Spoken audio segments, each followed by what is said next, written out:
السلام عليكم، عاملين ايه؟ في أي وقت هتكون بتتكلم فيه عن السينما والأفلام لازم تذكر اسم الباتشينو، اسم الباتشينو في أي فيلم بيخليك متحمس تشوف الفيلم وتشوف أداؤه، وفي رأي تسمعه كتير جدا إن معظم الناس اللي بتحب السينما بتشوف إن الباتشينو هو أعظم ممثل في تاريخ السينما، الراجل اللي بدأ حياته من لا شيء وبدأها بالتمثيل في مسارح نيويورك، شاب فقير بيحاول إنه يثبت وجوده وسط عمالقة هوليوود وقتها، بس مع الوقت هو عارف ياخد نجوميته بسبب الموهبة اللي عنده، بداية من فيلم ذا بانيك إن نيل بارك لحد دوره في ذا جاد فازر بشخصية مايكل كورليوني، الشخصية اللي يعتبر غيرت مسيرته كلها، وطبعا بعدها عمل أعمال جميلة زي سكارفيس ودوج داي أفتر نون وسيربيكو، وكل دي أفلام تثبت موهبته أكتر وأكتر، لحد سنة 1992 الباتشينو بيقدم فيها فيلم عبقري هو فيلم سنت أوف وومن، وبيحقق أول أوسكار ليه في مسيرته. ففي فيديو النهاردة هنتكلم بشكل أوسع عن الفيلم وشخصية الباتشينو في الفيلم، وليه الفيلم ده ممكن يكون أحسن أداء ليه في مسيرته. بس قبل ما نبدأ ما تنساش تعمل لايك وسبسكرايب للقناة، ويلا بينا نبدأ.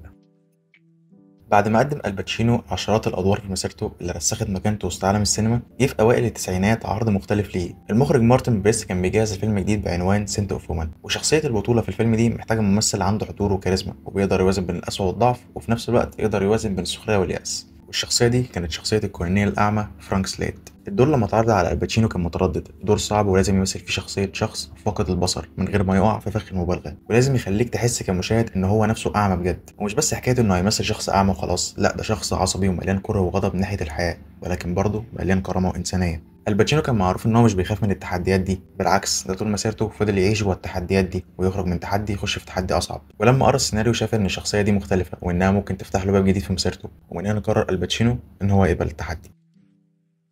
أول حاجة لازم نعرفها هي قصة الفيلم بشكل مختصر. الفيلم بيحكي عن شاب اسمه تشارلي بيلعب دور الممثل كريس أودرلي، طالب في مدرسة داخلية فاخرة لكنه فقير بالنسبة لزمايله، وعلشان يقدر يجمع تكاليف الدراسة بيشتغل في أجازته، وشغلانته هي إنه يرعى ضابط جيش متقاعد أعمى وهو فرانك سليت. في الأول تشارلي بيكتشف إن فرانك شخص مش عادي ومش سهل، يعتبر شخص سوداوي صعب التعامل معاه، إلا إن مع الوقت تشارلي وفرانك بيحصل بينهم رابط قوي وبيبدأوا ياخدوا على بعض، وفرانك رغم قسوته بيشوف في الولد ده براءة وشرف هو نفسه فقدهم، وتشارلي من ناحية تانية بيحاول يتعلم من فرانك معنى الكرامة وإنه يواجه التحديات في حياته.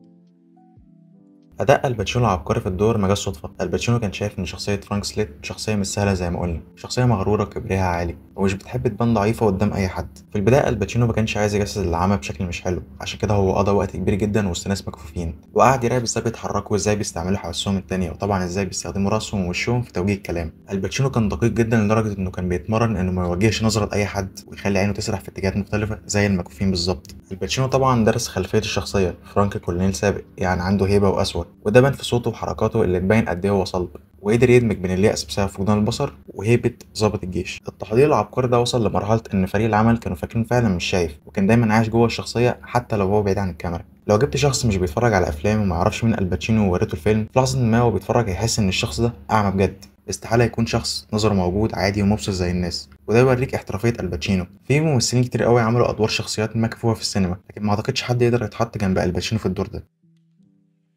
بعد ما اتكلمنا عن تحضير الباتشينو للشخصية، خلينا نخش جوه الشخصية دي ونحللها ونفهمها. فرانك سليت مش مجرد رجل أعمى، هو صورة لإنسان مغرور فقد معنى الحياة وخسر كل حاجة، وبيحارب كبرياءه بسبب إنه مش متقبل وضعه وإنه بقى عاجز. طول حياته كان ضابط، منصبه وبدلته العسكرية كانت هويته، وحياته كلها كانت مبنية على النظام والكرامة. لكن في لحظة واحدة كل ده اتغير لما بقى أعمى، حس إن الحياة مبقاش ليها معنى ومش متقبل وضعه الحالي، ومش متقبل فكرة إنه بقى محتاج مساعدة من حد وشفقة من الناس اللي حواليه. لما اتعمى بدأ يحس إنه بقى عبء، ومن هنا بدأ كره الحياة يبان، مش لأنه فقد عينيه بس، بل لأنه حس إنه بقى لا شيء وفقد احترامه لنفسه. وكمان هو عايش طول عمره في الجيش، يعني حياته كلها مبنية على القوة والقسوة والسيطرة، وفجأة لقى نفسه ضعيف ومحتاج دايما لغيره. ده كان بالنسبة له كأنه الموت بالبطيء، عشان كده في الفيلم بنشوف إن هو بيفضل الموت على إنه يعيش بالشكل ده. واللي بيخلي كره الحياة ده واقعي إن هو مش بيكره الحياة أو الناس لمجرد الكره بس، لا هو بيكره وضعه الحالي وإنه مبقاش زي زمان. هو دلوقتي وحيد وضعيف وعلاقته بالأسرة مقطوعة، فدايما حاسس بالخنقة والضيق، لكن من جواه دايما بيكون في صراع لأنه شخص محب للحياة. رغم كل اليأس والكره ده بنشوف فرانك لسه بيحب التفاصيل اللي كانت بتسعده، السيجار اللي بيشربها، الأكل الفاخر، سواقته العربيات، رقصة التانجو، طبعا بلا شك حبه للجنس الناعم. انت وانت بتتفرج على الفيلم هتحس ان كره الحياة ده مش مطلق، هو بس مش لاقي سبب للاستمرار ومش حابب كونه عاجز ومستني مساعدة من حد، وده اللي بيخليه شخصية عظيمة، انه انسان محطم لكن بيصارع نفسه ولسه بيدور على نقطة امل يمكن يلاقي سبب يعيش عشانه. ويمكن هنا كان دور تشارلي في انه يحاول يلم القطع المكسورة جوه فرانك ويحاول يصلحها ويكون سبب او امل يخليه يرجع يحب الحياة تاني. بداية العلاقة بين فرانك وتشارلي هي بداية غريبة شوية. أصل عندك راجل غريب خسر شغله وحياته وصورته قدام نفسه اتهزت، وقريب هيخلص على نفسه كمان. في الناحية التانية ولد بيحاول يتعلم ازاي يبقى راجل عنده مبدأ ومحتار في إنه يختار الصح أو يمشي في الطريق السهل. يعني الاتنين جايين من عوالم مختلفة وما كانش في حاجة هتجمعهم غير الظروف والقدر. فرانك في البداية كان شايف تشارلي مجرد ولد بريء وجاي يشتغل شغلانة مؤقتة وخلاص، فبيبدأ يعامله بقسوة وبسخرية وبيحاول إنه يختبره في الأول، كأنه بيحاول يثبت لنفسه إن البشر دلوقتي ما عندهمش مبدأ، وإنه برضه بيثبت لنفسه إن محدش قادر يتحمل عبئه. لكن مع الوقت كل ده بيتغير جوه فرانك، بيشوف جوه تشارلي نقاء هو فقده من زمان. فرانك ما كانش بيختبر تشارلي لأجل المتعة، هو بس كان بيدور على شخص يشهد على وجوده في الحياة، يحسسه ان قيمته لسه موجوده وفقدان بصره مش هيقل منه حاجه. وجود تشارلي بيديله الاحساس ده، احساس انه لسه بني ادم مش مسخ. على الناحيه التانيه تشارلي فهو لسه شاب بيبني نفسه، محتار بين انه يحافظ على مبدأه او يسيب نفسه ويضيع وسط المجتمع ده. اللي بيخلي علاقه الصداقه بين الاتنين حلوه ان كل واحد فيهم اتقابل في وقت صعب من حياته، سواء فرانك او تشارلي، فالاتنين بدورهم كملوا نواقص بعض. زي ان فرانك شاف في تشارلي براءه وامل ضاعوا منه، ولما بدات الحوارات بينهم تزيد فرانك حس ان لسه في امل في الحياه. اما تشارلي فاعتبر فرانك زي ابوه، بدا يتعلم منه، وطبعا مش هيتعلم منه ازاي يشرب او ازاي انه يكون متهور، لا يتعلم منه ازاي يبقى جريء ويواجه العالم ده. يمكن العلاقه دي كانت شبه عمليه انقاذ الاتنين، كل واحد فيهم كان ممكن يغرق، لكن الاتنين مع بعض بيحاولوا ان هم ينجوا وبيحاولوا ان هم ينقذوا ارواح بعض، لكن مش بالمعنى الحرفي. وطبعا الرمزيه في العلاقه دي ان فرانك كان رمز للماضي اللي مليان انكسارات، وتشارلي رمز للمستقبل اللي لسه نضيف ولسه فيه امل. ولما الماضي والمستقبل بيتقابلوا اكيد الحاضر بيختلف. من اكتر المشاهد اللي بحبها واللي بتزود جمال الفيلم وتخليك تبدا تخش في الاجواء، المشهد اللي فرانك بيروح يزور فيه عيلته مع تشارلز. هنا بنشوف ان المشهد مليان توتر وكأن فرانك داخل على حرب مش زياره عائليه. وطبعا اول حاجه هتحس بيها هي المسافه العاطفيه اللي بين فرانك وعيلته، لان هما ناس شايفينه غير مفيد، واكتر حد بيبان عليه كده هو راندي جوز اخته، وبيتعامل معاه بكل سخريه ولا كانه قائد او شخص ليه تاريخ، لا بل عبء عليهم وتقيل على العيله، وبيحاول يقلل منه بطريقه اكنه بيهزر يعني. وفرانك بيحاول انه يرد ويحافظ على كرامته وهو ماسك نفسه ان يعمل تصرف متهور. تشارلي وهو قاعد يراقب الاجواء دي بدا يفهم فرانك، بدا يفهم جرحه وهو ليه بيكره الحياه، مش عشان اتعمى لا، بل عشان فقد نفسه وفقد الاحترام. وحتى عيلته ما بقتش مهتمه تبص في وشه، عيلته كانت المفروض تكون هي مصدر الدفء والامل ليه، لكن مع الاسف هي من الحاجات الكتير قوي اللي بتحاول تفكره ان هو خلاص انتهى. ويمكن الحته الايجابيه في المشهد لما فرانك بينفجر في وش راندي ويمسكه ويخنقه، والغريب انه ما عملش كده عشان يدافع عن نفسه، بل عشان يدافع عن تشارلز. His name is Charles. You can say that, can't you? Charles. Just let go, please.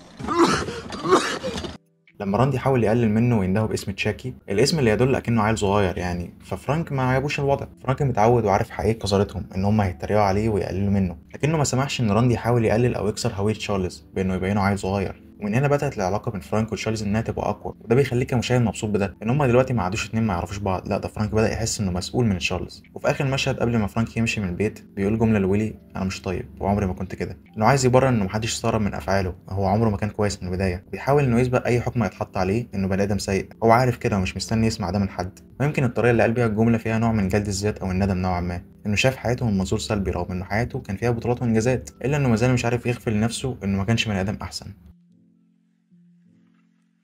الفيلم ده مليان مشاهد أيقونية كتير، من أكتر المشاهد الأيقونية هو رقصة التانجو. فرانك قاعد مع تشارلي في مطعم وبيروحوا يقعدوا مع بنت وبيسألها لو كانت بتعرف ترقص تانجو أو لأ، هي ردت عليه وقالت إنها ما بتعرفش. ردة الفعل الطبيعية إنه يتجاهل موضوع الرقص، إلا إن فرانك بيقرر إنه هيخليها ترقص معاه رغم توترها وإحساسها إنها ممكن تغلط، بس فرانك بيقول لها إن التانجو مفيهوش أخطاء مش زي الحياة، فرمزية إن التانجو دي رقص الحياة بالنسبة لفرانك. فرانك طول الفيلم بيحاول إنه يداري ألمه وحزنه بالتريقة مثلا، إلا إنه في اللحظة دي قرر يرمي كل أفكاره السوداوية على جنب ويتمتع باللحظة. فرانك بيلاقي نفسه في الرقص والموسيقى، ويمكن دي فرصة تخليه يرجع يعيش من تاني. والأجمل إن لأول مرة الفيلم بيورينا جانب تاني من فرانك، جانب الهدوء والطاقة الإيجابية اللي عنده. المرة دي هو مش بيزعق أو مهموم، لا هو المرة دي حاسس إنه طير في السما، كأن رقصة التانجو دي هي اللي رجعته الحياة مرة تانية. وبصراحة كلمة إبداع قليلة قوي على الباتشينو في المشهد ده، باين قد إيه هو ممثل كبير وعارف يعمل مشهد بقول عليه إنه من أصعب وأحسن المشاهد اللي عملها في حياته.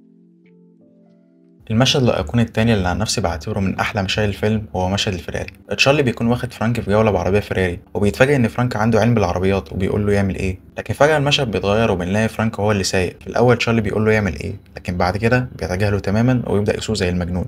تخيل شخص اعمى سايق عربيه بسرعه كبيره وكانه شخص طبيعي، ويمكن ده اللي كان فرانك عايز يحسه، كان محتاج يعمل كده عشان يحس ان روحه رجعت له تاني. هو طول الفيلم شايف ان حياته انتهت ومبقاش ليها لازمه، لكن جواه جزء نفسه يبقى حر وعايز يحس بالحياه. العربيه هنا كانت زي الوهم الجميل اللي بيحسسه انه لسه بصحته ونظره زي زمان. العربيه هي صوت الحريه بالنسبه له، وتشارلي اللي قاعد جنبه مرعوب وخايف يموت هو صوت الحياه. بس فرانك مش بيسمع لتشارلي ومكمل في اللي هو بيعمله، وده بيوضح نقطه قلناها من شويه، ان تشارلي رمز الامل والمستقبل اللي لسه قدامه حاجات عايز يثبتها للعالم، انما فرانك هو رمز الماضي اللي خسر كل حاجه ومبقاش خايف من اي شيء. ضحكه فرانك وسائل العربيه تثبت لك بالفعل ان هو حاسس بايه، حاسس بتحرر، حاسس ان في اللحظه دي مش مسجون جوه جسمه، حاسس انه مش اعمى، وحاسس انه شايف كل حاجه كويس. بعد مسائل العربيه حس بنشوه غير طبيعيه وكانه عايش فعلا الحياه، هو مبسوط باللي هو بيعمله ده. وبعد المشهد ده بنشوف مشهد صغير تاني لكنه جميل جدا وفيه معنى. فرانك بيقرر انه يعدي الشارع لوحده رغم ان الاشاره حمراء، بيقرر اصلا انه يعدي من غير مساعده تشارلي، كأن دي لحظه كبرياء منه، انه عايز يثبت لنفسه انه لسه الراجل بتاع زمان. بس في نفس الوقت ده بيديك احساس تناقض، هل هو بيعمل كده عشان كبريائه ولا عشان جزء الانتحار جواه؟ سواء ده او ده، فرانك بيقول لتشارلي الجمله دي.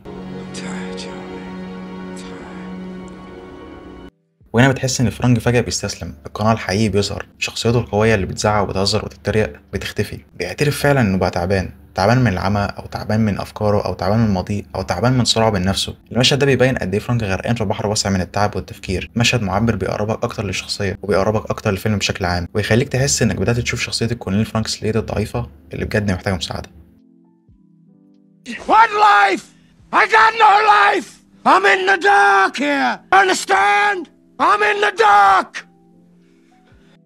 وبمناسبة المشاهد الأيقونية لازم نحل ونتكلم عن مشهد من أحسن مشاهد الفيلم، مشهد هيعرفك فعلا شخصية فرانك وهيجاوب على كل الأسئلة. تشارلي بيخش يلاقي فرانك لابس اللبس العسكري بتاعه، واللبس ده هنا مش فخر، لا ده كأنها جنازة، كأنه بيجهز نفسه للنهاية. بداية الحوار بينهم إن فرانك بيخالف وعد مع تشارلي، وهو إنه يفضي سلاحه من الرصاص، ويبدأ يعرفه إن هو يعني بيخالف الوعود. بيقول لتشارلي إنه هيقتله لأنه كده كده على أي حال تشارلي حياته انتهت لو صاحبه جورج فشى السر بتاعه، وبيقول له برضه إنه هيقتله لأنه مش متحمل فكرة خيانته. ده بيوضح لك العلاقة من الاتنين وصلت لإيه، دي ما عادتش لا مجرد شغلانة لتشارلي ولا مجرد ده عيل بيرعاه بالنسبة لفرانك، لا دي بقت كأنها علاقة أب وابن. فرانك بيقول لتشارلي إن طول حياته كان بيواجه أي حد وأي شيء لمجرد إنه يحس إنه مهم. جوه بيبين هوس فرانك وجنون العظمة اللي جواه، عنده خوف من إنه يبقى بلا قيمة، عايز دايما يبقى مصدر الاهتمام. فرانك عاش حياته زي الجندي اللي بيحارب أتفه حاجة لمجرد إن إحساس الأهمية جواه يزيد. حتى ده شفناه في الفيلم قد إيه هو متضايق من كونه غير مفيد، عشان كده لما اتعمل فكرة إن الحياة بالنسبة له انتهت زادت جواه، بقى عنده فراغ من كل حاجة، بقى عنده فراغ من جواه وما عادش قادر إنه يملى الفراغ ده. وده اعتراف بالضعف، إنه ما كانش بيعمل كده عشان هو بطل، لا أو عشان هو محتاج يحس إنه بقى بطل. وبعدها بيقول لتشارلي إنه عنده صفة النزاهة، ده مش مجرد مدح، ده شايف ان تشارلي رمز للنزاهه اللي راحت من جواه، راحت بسبب المعارك اللي بيحط نفسه فيها، كأن كل ده بيحاول انه ينصح تشارلي انه ما يبقاش زيه وان هو شخص سيء.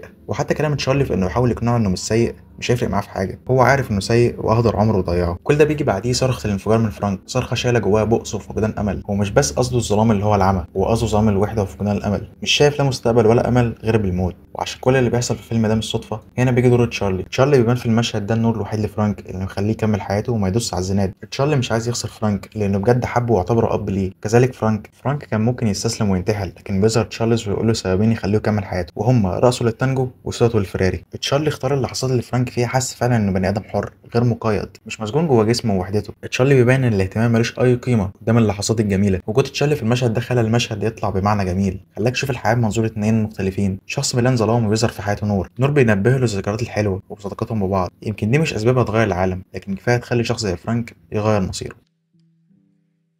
بعد كده بتعدي الايام وقتهم مع بعض بيخلص، بيرجع تاني تشارلي لحياته. فرانك بيقول له جمله انا بكره الوداع، جمله تعبر عن حتى العلاقه بينهم وقد ايه فرانك اتعلق بتشارلي وما كانش بالنسبه له شخص مؤقت في حياته. تشارلي كان متوتر وقلقان بسبب انه اتورط في حاجه في المدرسه، ويعني في حادثه حصلت وهو بين خيارين، انه يقول مين اللي عمل كده او يطرد من المدرسه ومستقبله ينتهي. تشارلي قاعد فجاه قدام لجنه المدرسه متحاصر بالاتهامات والضغط ومضطر انه يواجه كل ده لوحده، لكن فجاه فرانك بيخش من غير علمه وبيقول له انه شخص مقرب من عيلته. فرانك هنا بيرد الجميل لتشارلي وكأنه بيقول زي ما انت وقفت معايا في الوقت الصعب انا هعمل كده معاك. فرانك اللي كان فقد معنى الحياه وعايز ينتحر من يومين دلوقتي واقف بكل قوته عشان يواجه الدنيا، بس مش عشانه، عشان الولد اللي شاف فيه صورة النزاهة والأمل. المحاكمة بتبدأ وكل الاتهامات رايحة لتشارلي، حتى صديقه جورج المدرسة بتكافئه لمجرد إنهم عارفين إن أبوه راجل غني وما ينفعش يجوا عليه، لكن عادي إنهم يظلموا الشخص النظيف اللي رافض يمشي في الطريق السهل ومختار طريق صعب مليان شرف ونزاهة. لكن هنا بيظهر دور الشخص اللي هيرفض الظلم ده، وهو الكولونيل فرانك سليد. فرانك بيبدأ كلامه باستهزاء المكان المتناقض اللي هم فيه، وبيبدأ يكشف قذارة المدرسة دي، وبيوصف تشارلي بالشخص اللي رافض يبقى جزء من المهزلة. فرانك بيدي رسالة مخفية إن سوء المجتمع نابع من تفكير مدرسة زي دي، مدرسة بتزرع الخيانة بدل الشرف، لا وبتكافئ كمان اللي بيبيع صحابه. فرانك كلامه ما بيكونش كلمتين مؤثرين وخلاص، فرانك لقى فرصة يعبر عن وساخة الناس دي. فرانك بينفجر في وش المجتمع والسلطة والقانون والفساد، واحلى حاجة هنا انك هتحس ان غضب فرانك غير تقليدي، مش اللي هو متعودين عليه من اول فيلم، يعني مش بيزعق بسبب حاجة سلبية في الحياة، لا ده بيدافع عن الشرف، وده اللي بيخليك كمشاهد مندمج معاه وحابب كلامه والطريقة اللي بيقول بيها الكلام. فرانك حماسه وغضبه بيزيد ويبدأ يقول انه لو نفس الراجل من 5 سنين كان زمان ولع في المكان ده. If I were the man I was 5 years ago, I'd take a flamethrower to this place! Out of order! Who the hell do you think you're talking to? وبيعترف انه بقى اعمى وضعيف، فده بيعبر عن الجزء اللي جواه لسه ندمان على اللي عمله في نفسه. لكن الحاجات دي ما منعتوش ان هو يكمل اهانه في اداره المدرسه. فرانك بيقول ان الحياه اختيارات، وهو نفسه كان عارف الطريق الصح فين لكنه ما مشيش فيه. لكنه شايف ولد حقق كل الصفات اللي فرانك كان نفسه فيها ومشي في الطريق الصح، وشايف ان اعدام روح بريئه شريفه زي دي تعتبر جريمه. ما ينفعش ان الشخص الشجاع يبقى هو الوحش والشخص الجبان يبقى هو البطل. فرانك بيخلص خطابه الملحمي اللي قال فيه كل اللي في قلبه، ويوضح ان الانسان من غير نزاهه هو ولا حاجه. كلام جاي من واحد عنده خبره في الحياه والبشر، مش جاي صدفه ابدا. كل القاعه بتسقف لفرانك اكنه البطل اللي جاي يوضح لهم حياه المدرسه دي، ويبين ان الصح مش في اتباع السلطه الاعلى منك بدون تفكير. لا، فكر واختار الطريق الصح، اختار طريق الشرف، ما تبيعش المبادئ ابدا. وفي الاخير كل حاجه بتنتهي بالطريقه المناسبه. العداله اتحققت على ايد شخص اعمى مش بيشوف الناس لكنه بيشوفهم من جوه. هل هم ناس نضيفه فعلا ام هم ناس من غير شرف ومبدا؟ تمثيل الباتشينو في المشهد ده بصراحه مش لاقي له وصف. عارف يثبت كل حاجه من طريقه قعدته الكلام والانفعالاته اللي خلتك انت كمان تنفعل معاه. بصراحه بصنف المشهد ده احلى مشهد في الفيلم اللي مليان مشاهد ايقونيه كتير. نهاية سنت اوف وومن هي من أحسن النهايات الإنسانية المؤثرة في السينما. بعد مشهد المحكمة بنشوف إزاي فرانك اتحول من راجل محطم كاره الحياة لشخص لسه عنده أمل ومعنى يعيش عشانه. لحظة الدفاع عن تشارلي ما جاتش بالنفع على تشارلي بس، دي فاتت فرانك كمان، لأنها خلته يحس إن لسه عنده قيمة بين الناس وما فقدش شرفه وصدقه، وإنه مش لازم يفضل في الظلام للأبد. النهاية لما فرانك بيتكلم وبيلعب مع البنت الصغيرة وتشارلي بيبص له من بعيد، تحس إنك مبسوط وحاسس إنك مرضي من النهاية. فرانك في الآخر ما بيبقاش بطل خارق مثلا، لكنه بيبقى إنسان جديد بيستعيد معنى الحياة، وكل ده بفضل شخص صدق فيه وقدم له حلول كتير تخليه يحب الحياة. نهاية دافية وسعيدة تديك أمل في الحياة. الفيلم نفسه ما كانش محتاج يكبر الأحداث، لكن بمجرد وجود شخصين متناقضين الفكر عرفنا نخرج برسالة جميلة من الفيلم، وهي إن أنت لسه فيك حاجة تستاهل تكمل عشانها. معنى الفيلم والرسالة اللي عايز يوصلها حاجة عميقة شوية. الفيلم مش قصة راجل أعمى وولد بيساعده، لا، هي قصة عن الحياة لما تفقد معناها وإزاي تلاقي معنى الحياة من جديد وتجدد شغفك ناحيتها. فرانك هو الإنسان اللي خسر كل حاجة بتديله قيمة لنفسه، الشغل والمكانة والقدرة وحتى الكبرياء. بدل ما يتعايش مع ده اختار إنه يرفض الحياة كلها. العمى هنا كان أكتر من يكون عمى جسدي، لكنه عمى داخلي، عمى عن الجمال والأمل والوجود. تشارلي هو العكس، شاب في بداية حياته بيتحط قدام أول اختبار لشخصيته. تشارلي رمز للنقاء اللي العالم عايز يوسخه، ورمز إن الإنسان في إيده يختار الطريق الصح رغم إن الأصعب. الفيلم بيثبت إن الاتنين محتاجين بعض. فرانك محتاج يفتكر قيمة نفسه الحقيقية وقيمة الحاجات البسيطة زي رقصة التانجو أو سواقته الفراري اللي بتجدد معنى الحياة بالنسبة له. وتشارلي محتاج يشوف إن النزاهة مش رفاهية أو اختيار، لكنها المعركة اللي لازم يخشها عشان يعرف يحدد هو مين فعلا. الفيلم بيقول لنا إن الحياة مش مثالية، لكن قيمتك الحياة بتبان في اختياراتك. حتى لو العالم كله ضدك أو حتى لما القدر يظلمك، ممكن تلاقي نور أو أمل في إنسان أو كلمة أو لحظة صغيرة بتبين جمال الحياة. فيلم سنت اوف وومن كان نقطة فاصلة في حياة الباتشينو، وفي ناس كتير بتعتبره العمل اللي عاد الاعتراف بعظمته. الباتشينو قبل الفيلم كان فعلا أسطورة بسبب أعمال السبعينات زي ذا جاد فازر أو دوج داي أفتر نون أو سيرفيكو، لكن في الثمانينات مر بفترة صعبة جدا واختياراته كانت أقل نجاحا، وكمان اتوجه له نقد من الصحافة والجمهور اللي بدأ يشكك في إنه مازال قادر يقدم ادوار عظيمه زي زمان. لما جه دور الكولونيل فرانك سليت في سنت اوف وومن، الباتشينو شاف ان دي فرصه مش بس لتمثيل شخصيه معقده، لا، كمان انه يثبت لنفسه والعالم انه ما فقدش موهبته. وبالفعل الفيلم كان بمثابه بعث جديد لمسيرته، لانه قدم اداء اسطوري ومتزن بين الجنون والانكسار والانسانيه. الاهميه الاكبر ان الفيلم اخيرا جاب له اول اوسكار في مسيرته بعد ما كان مترشح 7 مرات قبل كده وخسرهم كلهم. الجائزه دي ما كانتش مجرد تكريم على الفيلم ده بس، لكن تم اعتبارها اعتراف باهميه الباتشينو في تاريخ السينما. يعني خلينا نقول ان سنت اوف وومن كان عامل زي رقصه التانجو في حياه الباتشينو، الخطوه اللي رجعته للاضواء تاني وخلت العالم كله يفتكر ان العبقريه مش بتروح حتى لو مر عليها الزمن. وبكده نكون وصلنا لنهايه فيديو النهارده. ممكن تكون مختلف معايا في الراي وشايف ان احسن فيلم عمله فيلم تاني غير سنت اوف وومن، وده طبيعي لان افلام الباتشينو حلوه كتير، بس لو وصلت لحد هنا فشكرا ليك، وما تنساش تعمل لايك وسبسكرايب للقناه وتفعل زر الجرس عشان كل جديد يوصلك، واكتبوا لي في الكومنتات رايكم، ولو في افكار جديده ممكن نعملها اكتبوها لي برضو. وبس كده، سلام.